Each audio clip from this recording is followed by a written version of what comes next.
السلام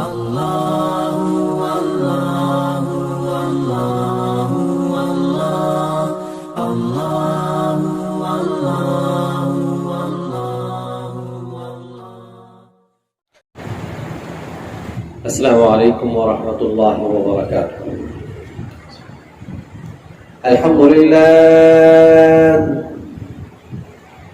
الحمد لله نحمده ونستعينه ونستغفره ونؤمن به ونتوكل عليه ونعوذ بالله من شرور أنفسنا ومن سيئات أعمالنا. من يهده الله فلا مضل له ومن يضلله فلا هادي له. ونشهد أن لا إله إلا الله وحده لا شريك له. ونشهد أن سيدنا ومولانا ومكينا ومدنينا وسراجنا ومنيرنا وحبيبنا وحبيب طبيب قلوبنا. وصلى الله تعالى على خير خلقه محمد وعلى آله وأصحابه أجمعين. أما بعد فأعوذ بالله من الشيطان الرجيم. بسم الله الرحمن الرحيم. فمن زحزح عن النار وأدخل الجنة فقد فاز وما الحياة الدنيا إلا متاع الغرور. وقال تبارك وتعالى في مقام آخر: قد أفلح المؤمنون الذين هم في صلاتهم خاشعون والذين هم عن اللغو معرضون والذين هم للزكاة فاعلون والذين هم لفروجهم حافظون. صدق الله العظيم وصدق رسوله النبي الكريم. ونحن على ذلك لمن الشاكرين والشاهدين والحمد لله رب العالمين. سبحانك لا علم لنا إلا ما علمتنا إنك أنت العليم الحكيم. إن الله وملائكته يصلون على النبي يا أيها الذين آمنوا صلوا عليه وسلموا تسليما. اللهم صل على محمد وعلى آل محمد كما صليت على إبراهيم وعلى آل إبراهيم إنك حميد مجيد. اللهم بارك على محمد وعلى آل محمد كما باركت على إبراهيم وعلى آل إبراهيم إنك حميد مجيد. انتہائی قابل عزت و تکریم میرے بزرگوں، نوجوان دوستوں، ساتھیوں، آپ حضرات کے سامنے اللہ رب العزت کی لارحب کتاب ہدایت کتاب مقدس میں سے دو مختلف مقامات سے آیت کریمہ کی تلاوت کی ہے. اللہ رب العزت کی بارگاہ میں دعا ہے کہ اللہ تبارک و تعالی مجھے قرآن کریم کی آیات بینات کی روشنی میں حق اور سچ بیان کرنے کی توفیق نصیب فرمائے اور پھر ہم سب کو اس پر عمل کرنا آسان فرمائے. ہر ذی شعور انسان جس کو اللہ نے عقل دی ہے، سمجھ دی ہے، فہم دیا ہے، وہ یہ چاہتا ہے کہ مجھے کامیابی مل جائے. مجھے کیا ہو جائے؟ کامیابی مل جائے. کوئی بھی انسان ناکامی نہیں چاہتا. ہر شخص کی یہ خواہش ہوتی ہے کہ مجھے عزتیں بھی ملیں، مجھے راحتیں بھی ملیں، مجھے فرحتیں بھی ملیں اور مصائب کا سامنا مجھے نہ کرنا پڑے، مشکلات کا سامنا مجھے نہ کرنا پڑے، بلکہ میری زندگی کا ہر لمحہ، ہر دن جو ہے وہ کیا ہو؟ سکون والا ہو. اب کامیابی کے حوالے سے جو بات کی گئی تھی وہ یہ تھی کہ ایک کامیابی وہ ہے جس کا تصور ہمارے ذہن میں ہے. ہم نے کچھ اپنے پیرامیٹرز بنائے ہوئے ہیں کہ یہ اہداف ہمارے ہیں, یہ ٹارگٹس ہیں, وہ ہمیں ملتے چلے جائیں تو ہمیں کامیابیاں ملتی چلی جائیں گی. اور ایک بات یہ ہے کہ جو اللہ اور اس کے رسول کی ہے صلی اللہ علیہ وسلم, اور وہ وحی الہی کے ذریعے سے ہمیں معلوم ہوئی ہے. حقیقت بات یہ ہے کہ اصل کامیابی وہ ہے جو اللہ چاہتا ہے, جو اللہ دینا چاہتا ہے. جس کو اللہ کہے یہ کامیاب ہے وہ ہے اصل کامیاب. جس کو اللہ کے رسول جناب محمد الرسول اللہ سب کہتے ہیں صلی اللہ علیہ وسلم کہیں یہ کامیاب ہے, وہ ہے اصل کامیابی. اب وہ کامیابی کیا ہے, اس کامیابی کا ہمیں کیسے پتہ چلے گا؟ وہ قرآن کریم کی تعلیم سے پتہ چلے گا, قرآن کریم کی تلاوت سے پتہ چلے گا, اور احادیث مبارکہ کی فہم سے پتہ چلے گا. اللہ رب العزت ارشاد فرماتے ہیں فمن زحزح عن النار, جو جہنم سے بچا لیا گیا, جہنم سے دور کر دیا گیا, وادخل الجنہ, اور جنت میں داخل کر دیا گیا, فقد فاز, یہ ہے کامیاب. اور ایک اور مقام پر یہ کامیابی کا جو عنوان ہے یہ بہت وسیع ہے. ایک اور مقام پر اللہ تعالیٰ فرماتے ہیں قد افلح من زکاہا, جس کو پاک کر دیا گیا, جس کے دل کو پاک کر دیا گیا, جس کے نفس کو پاک کر دیا گیا, یہ ہے کامیابی. قد افلح من تزکا, تحقیق کامیاب ہو گیا جس نے اپنے آپ کو پاک کر لیا. اور پھر 18واں سپارہ جہاں سے شروع ہوتا ہے پہلی لائن میں اللہ رب العزت ارشاد فرماتے ہیں قد افلح المؤمنون. اچھا, عربی زبان میں کے اندر قد کا لفظ جہاں بھی استعمال ہوتا ہے, قاف اور دال, اس کے بعد جو لفظ آ رہا ہوتا ہے اس کی بڑی امپورٹنس ہوتی ہے. اللہ رب العزت اس کے بعد آنے والے لفظ کے اوپر جو بات کہی جا رہی ہوتی ہے اس پہ بڑے ایمفیسس ہوتا ہے کہ یہ جو اگلی بات آ رہی ہے یہ بڑی کامیابی کی بات ہے. اب کیا ہے, تینوں آیتیں جو میں نے پڑھی ہیں, قد افلح من زکاہا, قد افلح من تزکا, اور یہاں پہ قد افلح المؤمنون. اچھا, اس قد سے پہلے اگر لام بھی لگ جائے تو وہ پھر اور زیادہ مضبوط ہو جاتی ہے بات, لیکن یہاں پہ قد کے ساتھ بات شروع کی گئی ہے. قد افلح المؤمنون, تحقیق بات ہے, پکی بات ہے, گارنٹیڈ بات ہے, اس میں کوئی شبہ شک ڈاؤٹ نہیں ہے. کس بات میں؟ افلح المؤمنون, پاتے کامیابی کون؟ مومنین. کس بات سے کامیابی ملی ان کو؟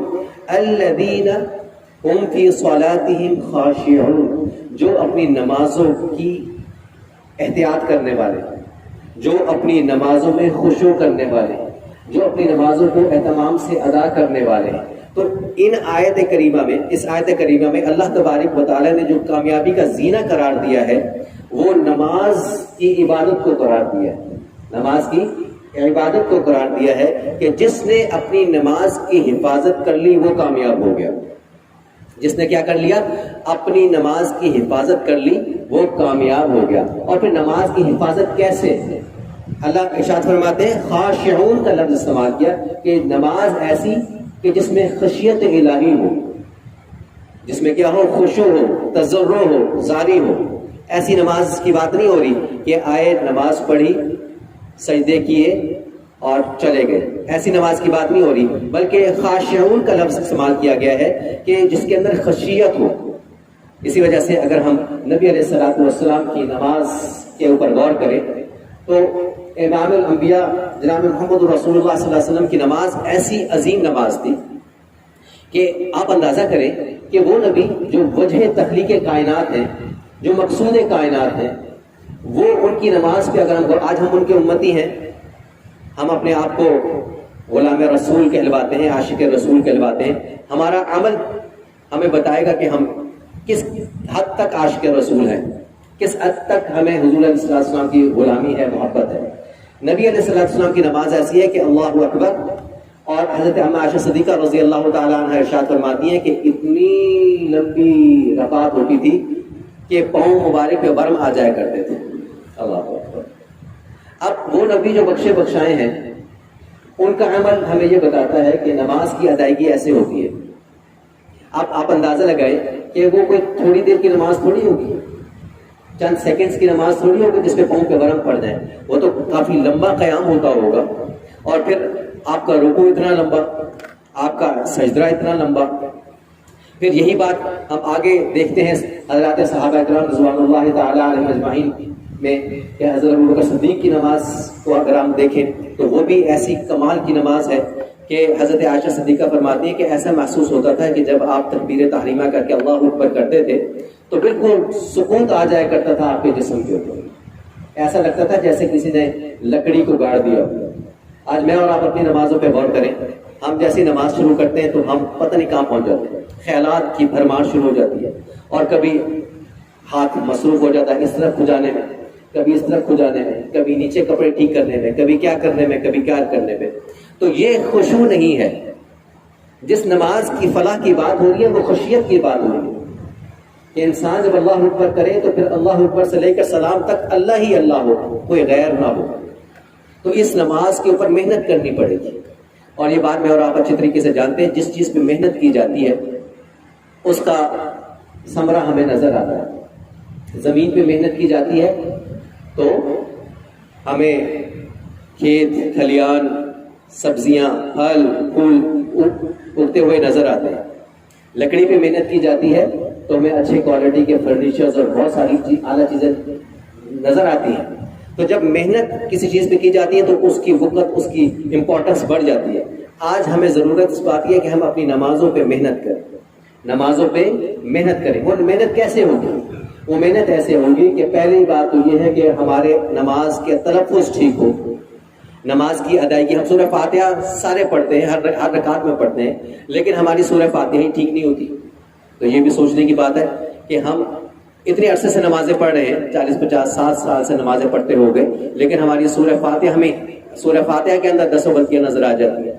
پھر تلاوت کے اندر کیسی غلطیاں ہوتی ہیں. تو پہلا جو اسٹیپ ہو یہ ہے کہ ہمارے نماز کی ادائیگی کا تلفظ ٹھیک ہو. کم از کم اتنی نماز ٹھیک ہو کہ جس سے ہماری اللہ اکبر سے لے کر سلام تک کی پوری نماز مکمل ہو جائے. اس میں سورہ فاتحہ ہے اور چند ایک صورتیں ہیں, وہ انسان تلفظ کے ساتھ ٹھیک پڑھنا سیکھ لے, ٹھیک پڑھنا سیکھ لے. قرآن کریم کا ایک حق یہ بھی ہے کہ قرآن کریم کو اچھے تلفظ کی ادائیگی کے ساتھ پڑھا جائے. اور نبی علیہ السلام کی حدیث مبارکہ ہے, اقرأ القرآن کما نزل, قرآن کو ایسے پڑھو جیسے نازل ہوا. اقرأ القرآن بلحون العرب, قرآن کو ایسے پڑھو جیسے عرب پڑھتے ہیں. اب عرب کیسے پڑھتے ہیں؟ وہ ظاہر اہل زبان ہیں, اور جب وہ پڑھتے ہیں تو ایک رکت طاری ہوتی ہے. آپ نے یہ بات محسوس کی ہوگی کہ امام کعبہ کا نام آپ نے سنا ہوگا. جب وہ قرآن کریم کی تلاوت کرتے ہیں تو ان کے اوپر ایک عجیب سی خشیت طاری ہو جاتی ہے اور رونا شروع ہو جاتے ہیں. کیوں؟ اس لیے کہ وہ سمجھ رہے ہوتے ہیں کہ یہاں پہ جو بات کہی جا رہی ہے وہ کیا ہے. آج ہم یہاں کتنے نمازی ہیں, ہم نماز پڑھتے ہیں, کیا ہمارے اوپر ایسی کیفیت ہوتی ہے؟ نہیں ہوتی. اس کی وجہ کیا ہے کہ ہم نے قرآن کریم سے ایسی محبت ہی نہیں کی کہ اس کو سیکھا جائے اس انداز میں کہ ہمیں پتہ ہو کہ ہم جب اللہ اکبر کہہ کے نماز میں داخل ہوں تو اس کے اندر ہم اللہ سے کیا بات کر رہے ہیں, ہمیں پتہ ہی نہیں ہوتا. تو یہ چیز سیکھنے, اسی وجہ سے میں نے پہلی بات کہی کہ نماز پہ محنت کرنے کی ضرورت ہے, نماز کو سیکھنے کی ضرورت ہے. جو نماز محنت کے ذریعے سے پڑھی جائے گی, جو نماز سیکھ کر کے پڑھی جائے گی, اللہ رب العزت اس کے بارے میں یہاں پہ بشارت دے رہے ہیں, قد افلح المؤمنون, ایسے مومنین فلاح پا گئے, الذین هم فی صلاتهم خاشعون, جو اپنی نمازوں میں خشیت پیدا کرنے والے, آہوزاری پیدا کرنے والے. تو نماز دین کا بہت بڑا ستون ہے. نماز ٹھیک ہو گئی. ایک حدیث مبارکہ میں آیا جناب نبی کریم صلی اللہ علیہ وسلم نے ارشاد فرمایا, جس کی نماز ٹھیک اس کا دین ٹھیک, اس کی زندگی ٹھیک. جس کی نماز میں کمزوری اس کی زندگی میں کمزوری, اس کی زندگی میں بہت سارے عیب ہیں. تو نماز کے اوپر محنت کی ضرورت ہے. نماز ٹھیک ہوگی, سارے معاملات آٹومیٹکلی ٹھیک ہوتے چلے جائیں گے. اور نماز کے اوپر نبی علیہ السلام کی گارنٹی شدہ احادیث موجود ہیں. آج ہم دیکھتے ہیں کہ ہمارا دنیا کا کوئی بڑا افسر, کوئی بڑا منسٹر, کوئی بڑا آدمی ہمارے ساتھ کسی بات میں کوئی پرومس کر لے, ہم اس کو کوئی بات کہیں اور کہ ٹھیک ہے جی میں کر دوں گا, تو ہم پھولے نہیں سماتے. ہماری کیا ذہن میں بات ہوتی ہے, جی فلانے صاحب نے, فلانے بڑے صاحب نے مجھے یقین دہانی کرا دی ہے, مجھے شورٹی دلا دی ہے کہ یہ میرا کام ہو جائے گا. ایک وزیر, ایک بڑے آدمی کی بات پہ تو ہمیں یقین ہے, لیکن ایک بات اور بھی ہے جو امام الانبیاء جناب سرکار دو عالم صلی اللہ علیہ وسلم ارشاد فرما رہے ہیں کہ نماز کو اہتمام کے ساتھ ادا کر لو، گارنٹیڈ ہے، مول شدہ ہے، کامیابی تمہارے قدموں میں ہوگی۔ تو آج ہم میں سے کتنے لوگ ہیں جو اس بات کو سمجھتے ہیں کہ ہمیں نماز کو سیکھنے کی ضرورت ہے، نماز پہ محنت کرنے کی ضرورت ہے؟ نمازیں تو ماشاءاللہ ہم سارے پڑھتے ہیں، لیکن جو نماز مقصود ہے وہ نہیں پڑھتے۔ ہمارا عمل ایسا ہونا چاہیے کہ اللہ کو پسند آ جائے، اللہ کو پسند آ جائے۔ جو عمل اللہ کو پسند آ گیا وہ کامیابی کی طرف ہمیں لے گیا، اور جو اللہ کو پسند نہیں آیا وہ اس کا فائدہ نہیں ہے۔ کچھ سہیلیوں نے اپنی دلہن کو تیار کیا، دلہن کو تیار کرنے کے بعد اس کی جو قریبی سہیلیاں تھیں نا، انہوں نے کہا کہ آج تم بہت اچھی لگ رہی ہو، ماشاءاللہ بڑا روپ ہے تمہارے اوپر۔ تو دلہن کہنے لگی کہ تمہاری بات اپنی جگہ ہے، لیکن میرے اس روپ کا اور اس کی تسلی مجھے اس وقت ہوگی کہ جس کے لیے میں تیار کی گئی ہوں وہ یہ کہہ دے کہ آج تم اچھی لگ رہی ہے۔ تو کہنے کا مقصد یہ ہے کہ جس کے لیے ہم نماز پڑھ رہے ہیں اس کو ہمارا عمل پسند آ جائے۔ اللہ کے لیے نماز پڑھی جا رہی ہے، اللہ کے ہاں نماز قبول ہو گئی، ہمارا کام بن جائے گا۔ اللہ کے ہاں ہمارا عمل قبول ہو گیا، ہمارا کام بن جائے گا۔ تو اس قبولیت تک پہنچنے کے لیے محنت کرنی پڑے گی، نماز کے اوپر محنت کرنی پڑے گی، نماز کو سیکھنا پڑے گا، نماز کے تلفظ کو ٹھیک کرنا پڑے گا۔ اللہ تعالیٰ سے دعا ہے کہ اللہ تعالیٰ ہمیں اس کی سمجھ فکر عطا فرمائے۔